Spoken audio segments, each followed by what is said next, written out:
Le mystère du Christ des sacrifices de propitiation à l'amour de Dieu.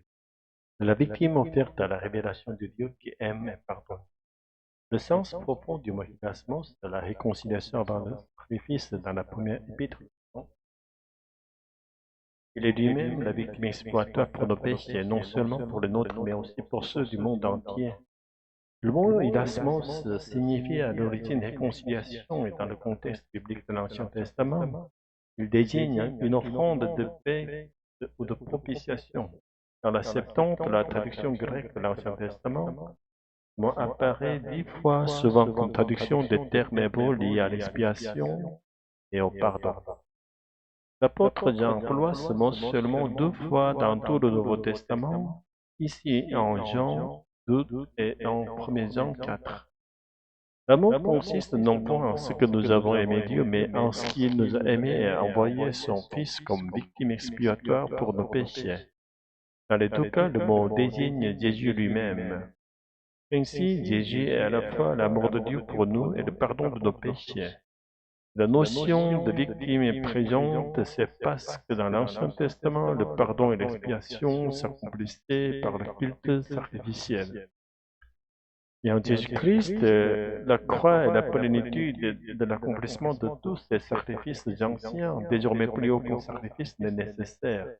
Le Christ est notre parclet entre intercession et communion.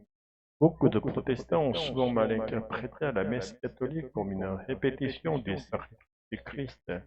Et théologiquement, la messe signifie seulement que les croyants d'aujourd'hui participent à l'unique sacrifice du Christ et en reçoivent la grâce vivante.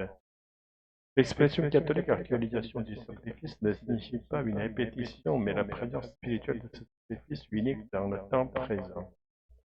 On pourrait reformuler cela dans un langage plus clair pour éviter l'ambiguïté, mais une telle révision n'est guère envisageable dans une structure institutionnelle aussi enracinée.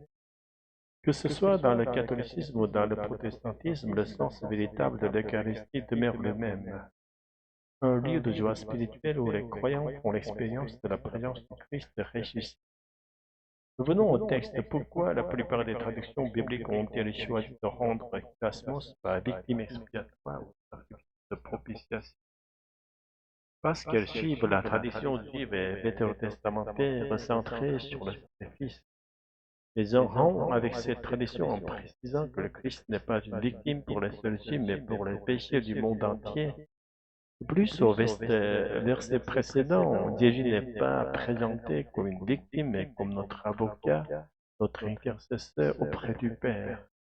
Si quelqu'un a péché, nous avons parlé auprès du Père. Jésus-Christ est juste.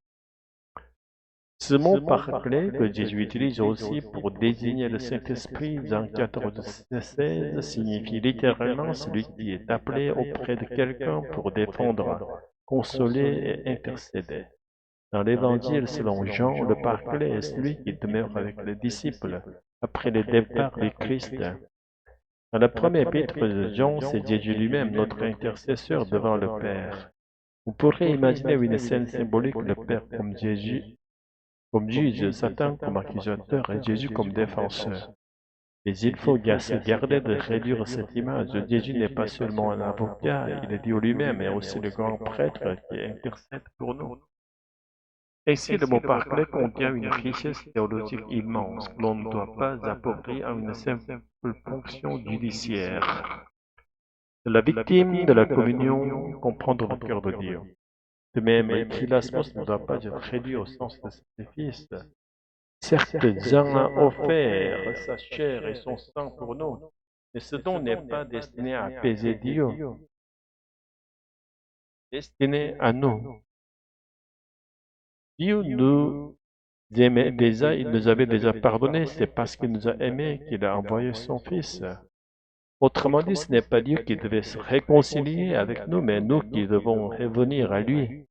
Les anciens Israélites pensaient que leur sacrifice apaisait le cœur de Dieu. Ainsi, le mot sacrifice de paix évoquait souvent l'idée d'incliner Dieu à pardonner, mais dans la révélation du Christ, nous découvrons que Dieu n'a pas besoin de sacrifice. Le véritable hilasmos, c'est la réconciliation et le pardon eux-mêmes. Jésus s'est offert non pour obtenir le pardon, mais pour nous faire comprendre que le pardon était déjà donné. Ce n'est pas à la croix que Dieu a décidé de pardonner, c'est parce que le pardon était déjà dans son cœur que Jésus est venu et s'est offert sur la croix. Puissions-nous aujourd'hui pénétrer ce cœur de Dieu et demeurer dans son amour, contrairement aux victimes de l'Ancien Testament. Jésus a donné sa vie volontairement et a reprise par sa résurrection. Il est plus qu'un sacrifice, il élaborait le pardon de Dieu incarné. La conscience de cet amour qui donne jusqu'à la vie nous transforme aujourd'hui. Elle nous détourne d'un amour égoïste et conditionnel. Et nous fasse aimer avec le cœur même de Dieu qui embrasse et accueille tous les hommes. C'est pour rendre cela possible que Jésus nous a envoyé un autre parler de Saint-Esprit, afin que unis à lui, nous devenions des témoins qui imprègnent le monde de la lumière du royaume de Dieu. Alléluia, Amen.